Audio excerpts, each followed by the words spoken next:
Welcome to the Winning in Business podcast. I'm your host, Kelly Rissy, and I love talking to business professionals, leaders, and entrepreneurs who are winning in business. Are you ready to reach your next level of success? If so, join us on the Winning in Business podcast as I interview entrepreneurs, business professionals, and leaders who share how they've risen to success. Before we begin, go ahead, hit subscribe and the notification button so you'll be notified each time a new episode is released. Plug in and settle in. You're about to be inspired to rise up to your next level of success. Welcome back to another episode of Winning in Business. Today, I am here with Tiffany May Yan Chan, and she is a spiritual advisor. We are going to have an excellent conversation today. Tiffany guides leaders to embody higher levels of consciousness. Her mission is to help extraordinary individuals unlock their spiritual potential and lead with courage, love, and compassion.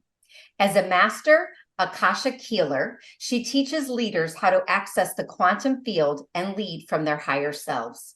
Tiffany offers wisdom that is both grounded and accessible. She brings over 20 years of global experience working closely with CEOs, heads of state, and civil society.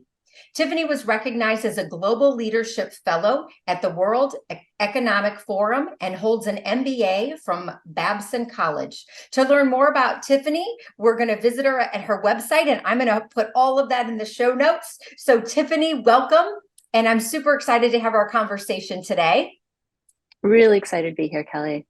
Yeah. So why don't you get us started? What led you into being a spiritual advisor and has led you onto the podcast of Winning in Business? So how are you winning in business as a spiritual advisor? Lead us into this. Yeah. Thank you so much, Kelly. I came onto this path through the very conventional way, meaning that I have a background in political science and business, worked for foreign policy, think tanks, as well as global organizations. And it all culminated when I got into a car accident when I was living in Johannesburg, South Africa. And it really shifted my perspective of the world. I think that, like many of the people that listen to this podcast, was really successful according to conventional standards, yet was incredibly deeply unfulfilled, even though I didn't want to admit that to myself at that time, because from the outside, everything looked super pretty, but in the inside, I was a complete mess. And so when the accident happened, it really helped me recalibrate and ask those bigger questions that, frankly, I think that everyone is asking themselves. So we don't necessarily give ourselves spaciousness, or we maybe think of it for like a blip of a moment and then kind of continue on because it's uncomfortable. But because of the accident, it really gave me the impetus to be able to explore the fundamentals. Like, what am I here for? What is this life all about? Do I believe that there's a God? And as soon as those doors opened, I couldn't help but explore more and more and more. And I've been on this journey for about, 10 years now. And I've learned some things on the way. Obviously, this journey of spirituality and enlightenment is a lifelong journey, but enough so that I'm able to bridge my former career, which is actually working with leaders, and that of the spiritual path, which is really allowing ourselves to be the fullest expression of our divinity in this human life, and helping leaders not only bringing in their spiritual capacities in their leadership, but really becoming the fullest human that they could possibly be. Oh, I love that. And I just the way I think you even define spirituality is really, being the fullest expression of ourselves is just beautiful in itself and something for all of us to think about. Just right there. Like, to me, my next question always is, what ahas do you like to share that have made you successful? And I'm going to say that that's an aha right off the bat. It's just how we really think about that. Yeah, absolutely. I mean, that fundamental mindset has really Mhm. shaped and framed how I operate in the world. Meaning, I identify primarily as a spiritual being undergoing a human experience. I am here to experience life in its fullest expression, meaning I'm here to be present to all of its experiences, all of its emotions, all of its relationships, and frankly, all of its challenges. And so, therefore, my definition of excellence is to actually strive for growth and fulfillment in every aspect of those, meaning whenever I experience adversity, it's actually an opportunity to be able to be like, okay, in what ways can I grow from this? In Mhm. what ways can I transform? How can I actually find a richer, truer experience from this? What is the lesson that I'm here to learn? And I think that there's something fundamentally freeing about that, particularly in the context of business, because especially for entrepreneurs, we have these like goals that we set for ourselves. And it can be extremely challenging to have that particular mindset to like wake up every day and say, okay, did I achieve X goal? Did I actually have that particular like revenue uh, uh, achieved? And I Mhm. think that those are really, really important because, we want to make sure that we're getting traction and there's a sense of fulfillment. But when you actually widen your perspective through the spiritual lens, you recognize that it's not just about did I achieve X, did I hit this particular revenue goal, but actually, am I becoming a better person? What am I here to learn from this experience? So, therefore, because the aperture is so much wider, there's a deeper sense of fulfillment. And I think, therefore, it has a richer, truer experience. The other thing that I'd add to it is having this particular lens also, frankly, helps with resilience. Mhm. As a business owner, as someone who's, making waves in the world, there's a lot of adversity that we encounter. And especially with all the things that are swirling around in the world, it can be easy to be down in the dumps. And so when we apply a spiritual lens to these particular circumstances, it's not just about, oh, here we go again. Life is happening to me. It's actually saying, okay, adversity, I see you. In what ways is this like a vehicle for my personal transformation? How can I be able to use this as a stepping stone for the next iteration of my evolution?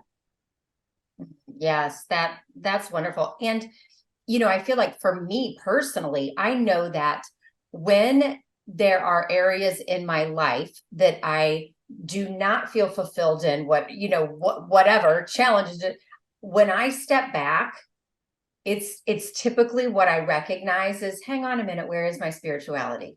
Like, what am I connecting with? How Mm-hmm. often? What does that look like? And Mm-hmm. deepening that. And when I deepen and strengthen that, then all areas of my life get better. Yeah. Yeah. I love that because it goes to the second, something that I've learned is that, it's not just a meme. Like I am responsible for shaping my reality. Hmm. And fundamentally, everything is energetic, Yes. meaning like I'm not a victim of my circumstance. Life isn't just happening to me. I am actively shaping my experience here.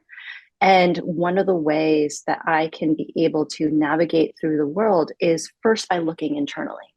And so I love how you were just like, okay, like let's take a deep breath. How am I connecting in? Like, where is that expansiveness? And as soon as I allow myself to direct my energy to what is expansive, then things unlock, right? I also find personally when I'm actually receiving like resistance out in the world, I first look internally and I think Hmm. to myself like, okay, if the outside world is a projection of my internal reality, where have I had limiting beliefs? Hmm. Where am I experiencing contraction within myself? If I can be in right relationship with that, then suddenly the outside world shifts to reflect that new reality. But it starts internally Yes. first, And right? and I also think it starts with the realization of, and you and I, through trainings that we've been through the work that we've done, like, we understand this, and that people are literally mirrors for us. The world is a mirror for us. And Yeah. where we're triggered, where people drive us nuts, that is like a reflection of us, of, how then that is something that needs to be resolved in us. And Yeah. and that's a perspective that not everyone knows or understands. And when you do, I feel like you can start looking at yourself and the world in a whole different way. Yeah. And I love that the word that you use, other people are mirrors for ourselves.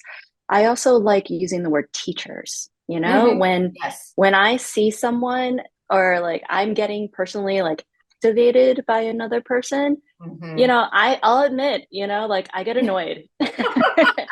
I get, I'm in my little cycle. And then when I allow myself to like come into myself, come into my body, come into full presence, and then just be like, okay, what is actually going on there? I have the presence of mind to thank the other person and say, thank you for teaching me. Mhm. Okay, like in what ways is this actually for me? And like really allowing myself to transform. In what ways are you inviting me to heal? Yes. Because, right, right, Yes. because Yes. as those things are being activated within myself because they're ready to be released. They're seeking attention because they're just on the surface to be released out. So I don't need to be clogged up by those things anymore. So if another person is activating me, in some ways it's a moment of celebration, right? Yes. Because it indicates a readiness to actually move beyond this. And I think that once we allow ourselves to embrace that perspective, we're saying like, okay, great, bring it on, let's go. Yes. Can you talk about resistance a little more? Mm, I feel like there's resistance in the world, there's resistance in ourselves. I mean, there's even the simple thing of habits, right? We all know that there are habits that, I hate to use the word should, that would be healthier for us, right? And those yeah. are different for everybody, right? I'm not going to say what I think a habit should be for you. That's up for you to decide. But I know that there are, I hear my internal voice telling me and nudging me that there, could be things I could be doing better. And yet a resistance comes. Share more about that from your experience. Yeah. Yeah, I mean, it's the end of the year. We're about to set New Year's resolutions, and a big focus for my 2023 has been about my health, Mm. particularly like my physical health, how I exercise, as well as what I consume. And I'll be honest, there are times when I get activated, my first go to is a very comforting macaroni and cheese, or Uh-huh. things that I know aren't probably the most healthy for me, but like are really like attending to that particular like part of me. But what's interesting is that when I'm in a funk, even though I know that I should, I could be, Mhm. using those energies to direct it towards something that is aligned with the greater vision of my life, I self sabotage, whether it be through eating candy or, the fifth helping of macaroni and cheese. I think it's the resistance is there. I think inviting us to be able to, the invitation is to frankly just like be in relationship with it, because I think that at least for me, I tend to sort of like glide past those things. Like for me, macaroni and cheese is my way of bypassing those uncomfortable feelings. Yes. Right? Yeah. Yeah. Right? And, It's and the like thing I that they're don't, most resistant to is not really the thing, right? it's Like, not it's so much deeper. And I feel like for me also, and you can talk about this with your clients, that when I release the resistance, like there's a huge breakthrough on the other side of the resistance. When I get through the resistance, that there is a breakthrough and an aha, but I had to go through that or push up against it in order to invite more in, if that makes sense. Yeah, and actually, first of all, like we're so scared of that thing that is so difficult to be able to name. And I think the invitation is first to be able to um like allow ourselves to like sit with it in patience, courage, and compassion. And I think the compassion part is really important because we're living in a society that says, oh, you know, you just need to like push past it, like forget that it's there, just like muscle over it. But really, what I'm sensing is the way forward is first of all to be able to acknowledge it, to recognize that it's there, and to send love to it. And in my experience, not only personal experience, but in working with clients, by sitting with it and extending love as opposed to shame or guilt or any sense of like overpowering, the extension of love actually melts it away. Right? I can feel like a physical release from my body and allowing myself to be in right relationship with that thing that I've been so scared of. And I think that the next arc of leadership is not about being able to like power over others, power over ourselves, but to extend that love onto others and to ourselves. And then when we're in that right relationship, the doors open. Yes. So share what is emerging, or what are the trends in the spiritual leadership space?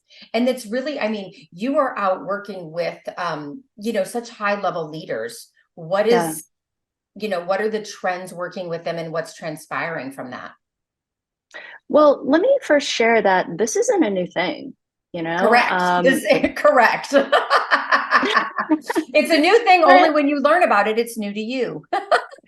Yeah. And I think that there are lots of people, like if you look back at leadership, whether it be through like semi-contemporaries, whether it be through Gandhi or Nelson Mandela, you know, these folks are incredibly spiritual folks who have been able to embody the concepts of love and compassion and courage into their leadership. And then most recently, within the past, like, let's say 10 to 15 years, you've had a surge of leaders like the Mark Benioffs of today, the Ariana Huffingtons, who are being like the embodiment of like mindfulness and the fact that we can be able to like meditate within the workplace. Great, cool. These are all aspects of the same thing. And so, right now, what I'm seeing is a greater embracing not only of energy, whether or not you call it like energy work or like energy awareness, but it's understanding the energy dynamics that are occurring within the workplace. And then actually, like, being able to again be in relationship with the things that are stuck in the workplace, understanding the energetic dynamics within oneself as a leader, and then being able to like radiate a different sense of change from that energetic presence. And so, to ground it more concretely, what I see is a lot of companies these days have a lot of distrust with what's going on in corporate culture, right? And in the same way that we're bypassing, you know, the different emotions through macaroni and cheese, we're bypassing the distrust through, you know, parties or like fancy, you know, technologies or, you know, like gumball machines or whatever, you know, pool tables, right? And I think what's being called is the ability to just name the thing and just like saying it honestly and saying, like, listen, there is incredible distrust in this particular organization. Let's actually just surface that, because if we cover it over through these niceties, it's actually going to fester, right? And so what I see is leaders being able to be more transparent about not only their own fallacies, but what's going on, within the organization, and encouraging everyone, not only themselves, but everyone, to be able to like just sit with it and be able to like air it out. And then from there, being able to like peel back, okay, so not only like look at it structurally, but energetically, like what's actually happening here? In what ways are we all contributing to this mistrust? In what ways could we be taking more responsibility for having more trust in the community, right? And then actually vibrating that sense of love, compassion, and trust so that we can be able to have like a more sense of wholeness within an organization. But it really requires us to be present to the situation at hand, and to be able to look at things honestly, to have the courage to be able to admit when we're wrong, and then B, to really like pull back the layers and not rush to be able to fix things, but actually look at the root of what's happening here at the energetics. And then from there, things are able to release. Yes. And it really does take that vulnerability, that courage, that honesty, especially when working in teams, to feel safe to share what is happening and causing it, the mistrust. And I do feel like companies are often, like you said, it's just easier to sweep it under, because it does require some internal feelings and thoughts, and companies are like, whoa, we don't want to deal with that. When you bring the love and compassion in, and when you can bring in what I'm going to call emotional intelligence, right? When you can bring some of that into it and really like check everyone's internal temperature. How are we feeling around this? Do we feel safe? Do we feel trusted? Things like that. The whole culture and environment can become safer and better, and have a better energy, right? We know that stress and anxiety like just contracts us and does not create good energy. It contracts us. And, as a business person, as folks who are in leadership, you want, part of the value proposition of creating a safe environment is that people are more innovative. People are more expansive. People are eager to come to work and bring the fullest expression of who they are when they feel safe, right? And so, leaders, when you're asking, like, what is the ROI on all of this? I'm like, well, do you want better performance? Do you want more innovative products and services? If so, create an environment where people can actually be free to expand. Because the fact of the matter is that we're more than just our brains, right? We're our bodies and we're our spirits, and we can feel things that are going on in the organization. And even though, our minds may not compute, our bodies react. Yes. And they hold that intelligence. And because of that, you really need to, leaders, the invitation is to attend to the whole person, because when you do that, then they bring their full selves to work. They bring all of their gifts, skills, and abilities. And that's when magic happens. Yeah. So for you in your business specifically, just you speaking, what I always ask this question, what challenges do you face as a business owner? Yeah. Personally, right now is really being clean on my intention and keeping my ego in check. And so what does that look like? I always want to be the purest channel for source energy. And I want to live the fullest expression of my human life, but then also there are ways in which I can feel the ways like I allow like personal ambition or recognition or wanting to be like the first or the best or the brightest, like get in the way of being that channel. And so a constant exercise for me is, why am I doing this? Like for really real reals, like, why am I doing this? Am I doing this because like I want to be seen and I want to be recognized and I want all those like things, like number one, whatever. and it's okay to want those things, because I do believe that spirit speaks to us through our wants and desires. But is that the primary thing that is fueling my dreams, wants, and ambitions? If that is, then I really need to check myself, because the fact of the matter is, people can feel your intention. Mm-hmm. You know, if you're out there to be able to self promote, as opposed to being a messenger for the greater vision that wants to come through, people can tell energetically. They can tell when things are off. People aren't stupid. And so I'm always checking myself on being clear on my intention, and making sure that it's 1,000% like in exquisite integrity, because um,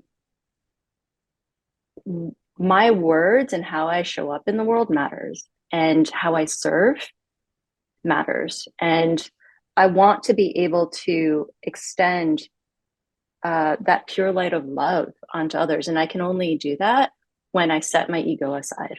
Mm-hmm. Yes, pride and ego. Mm-hmm. They Yeah. often get in the way, don't they? Pride and ego. Yeah. So for Yeah. you, then, what are your goals moving forward? What are your big goals for 2024? Yeah. Pretty ambitious. Mm-hmm. And again, in service of um, not making it about me, but it really in serving global leaders. Yeah. So, but what I hunger for and what I envision is a cadre of leaders who are conscious, and who are making global decisions from a place of love and um, wholeness. And so, what does that mean? It means like setting aside not only what you want as an individual, but making it on behalf of the fact that we're interdependent on one another, and that we're all interconnected. I want leaders to be able to make wise decisions, not just about like from selfish nature. And so, what I'm doing in 2024 is actually creating a series of offerings at global events like UN General Assembly, like conference of parties, like Davos, so that leaders can be able to not only heighten their consciousness, but then from this orientation of love, expansiveness, and compassion, be able to make decisions on behalf of the greater whole. Because when leaders make those decisions, they're impacting millions and billions of people. So, like, as I'm really checking myself and being in pure integrity, I'm creating these offerings so that leaders can be able to check their egos and themselves, so that they're actually making decisions that are in the highest alignment for the greatest good and for the greater good, and not just about themselves. Yes. And I think on a, smaller scale, we take that to ourselves, and how can we do that in our community, right? How can we Yeah. do that in our family? So as someone who is not working at a global level, but I am in my community, and that is just as important for me to be Oh, doing that. 1,000%. Yes, Yeah. as well as in my family and those who I'm impacting on a daily basis. Yeah. And you being you is more than enough, Mm-hmm. meaning that um, being a vehicle of this light and increasing your vibration and actually shining your light in that way actually shifts the frequency of the world. Yes. And so, like, that in and of itself is more than enough. If you so choose to share it with others within your community, that's the cherry on top. That's great. But Mm-hmm. like primarily, it's for you. And I think for those of us who identify as servers and who are in the service community, we think that we're only valuable when, we're impacting, our whole community or swaths, of systems. And, that's great. That's important. But really, it's primarily for us first. And when we allow ourselves to be in a right relationship with our trauma, with our, emotions, with all of those things, we're actually shifting the world by Yes. that. And so I say that, hurt people, but healed people heal people, right? And so you just by doing your work actually creates ripples throughout the entire system. Yes, 100%. I do a one day, what I call a breakthrough, which really heals. It really does heal a lot of different aspects that then can propel people forward. And it does that because when you are healing different things and you are neutralizing those negative emotions, you show up in the world in a whole different way. And then that energy, it's the ripple effect, right? Of how it goes around. So I am in alignment with everything that you're saying. I love it. Share something that you are really proud of that you've accomplished. What's an accomplishment that you're really proud of? We're bringing this work out to the world in like a really accessible way, and we're actually scaling to organizations that are global recognized names. And I think we're Yeah. changing the way that corporate culture is being like viewed and experienced. And so one of the things that I'm doing with my colleague Molly Flanagan is this course on energetic essentials. And we're teaching people the fundamentals of like what is energy, how to work with energy, and how to apply it in the workplace. And by bringing this out into corporate organizations, we're helping people uh, connect in with what is their natural birthright. And by doing so, we're shifting how people are actually experiencing their workplace so that they feel more empowered. I feel really proud about that. Mm-hmm. We've actually seen not only studies where people have felt safer. There have been more diverse people in management as a result of taking this course. People have felt like freer to like bring their more innovative ideas to work as a result of this course. So I feel like that's just something really like that I can stand on and be really proud of, because we're empowering people with their natural right. And is this a course that anyone can purchase? Yeah, absolutely. Okay, Absolutely. perfect. So So, I yeah, will definitely put that in the show notes. Is that on a cool. website? Is that on your website? Yep. Excellent. Yep, Because as absolutely. as you said, in any work, whether you're a business owner, right, the energetic essentials is important. Whether you're in a corporate space, a company, whatever you're doing out in the world, I think that is so important. And for you to have a course that people can go through and then really take themselves to the next level, that is so powerful, Tiffany. So I love that you shared Yeah. that. Yeah. Thank you. Yeah. Yeah. Because, we're already doing this. We're already sort of like reading, sensing, feeling energy where as, if you were to take like a science perspective, energy is like the essential mechanism for everything, whether Mhm. or not we're talking about like a physical object or intangible things like emotions. And so it's just a matter of being able to say, okay, so I'm doing this naturally. I can walk into a room and I can feel the electricity in the air. I can tell when people have just had a fight. Like, what do I Yeah. actually do with that? Right. Yes. So if I can Yes. feel and sense that already, what's the so what? What's the Hmm. application? Because if I can actually take the next step to be informed by it and actually shift the energy going forward, that's empowering. And that's what we're teaching people, which is super exciting. Excellent. I love that. Okay. Super. So I will hook that up in the show notes for those who want to take a look at that. And where is the best place that the listeners can connect with you? What platform are you Yeah, on the most?